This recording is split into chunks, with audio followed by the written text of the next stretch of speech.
Okay, so get this.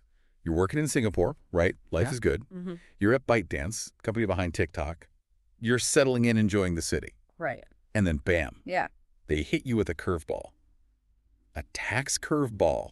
ByteDance drops a memo Oh, no. that sends shockwaves through their entire expat community. Okay. They're saying you owe taxes Tell me a little. not to Singapore, but to China. Wow. Okay. So we're diving deep today into this whole situation with ByteDance and their Chinese expat employees in Singapore.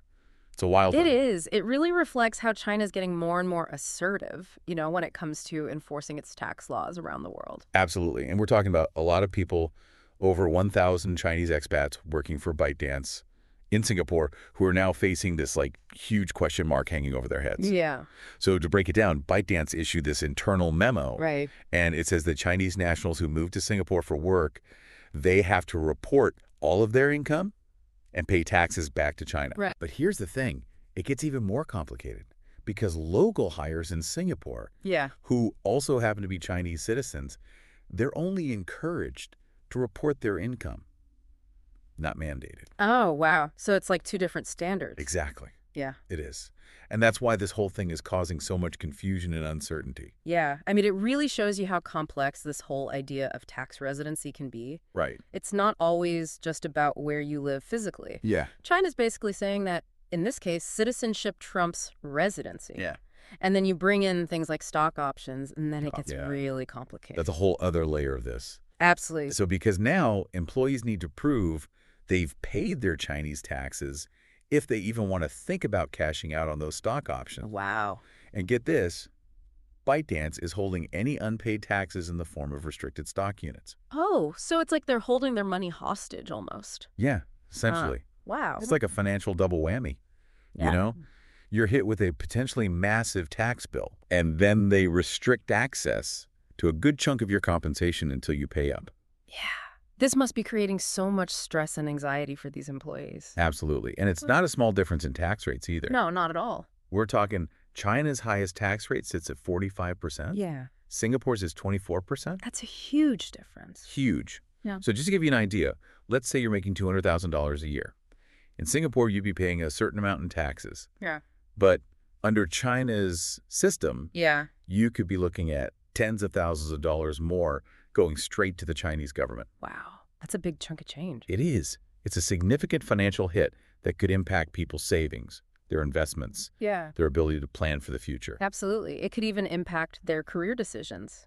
Do they stay with ByteDance or look for opportunities elsewhere? It's a tough spot for sure. Yeah. So the question is ByteDance just leaving its employees high and dry to figure this all out on their own? Well, it's not that simple. Okay. They are offering some subsidies for up to 2 years to help with the tax burden, but The details are very vague.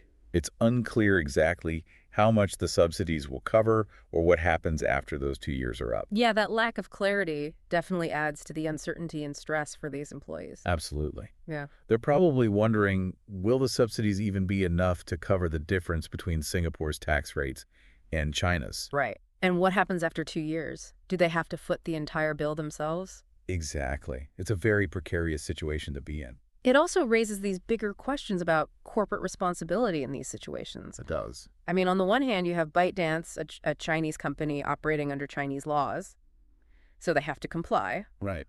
But on the other hand, you have these employees who are essentially being asked to shoulder a huge financial burden because of those laws. It's a tricky balance to strike. Yeah. Where do we draw the line?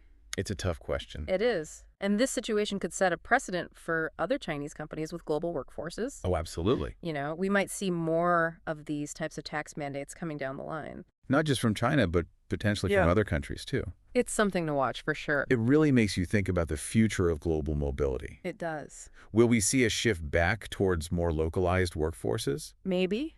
Or will companies have to step up and provide more support to their employees who are navigating these incredibly complex tax situations? Those are really important questions. They are. And I don't think there are any easy answers. Definitely something to keep an eye on. This isn't just a ByteDance issue. Right. This is a global issue with implications for anyone working across borders. Yeah.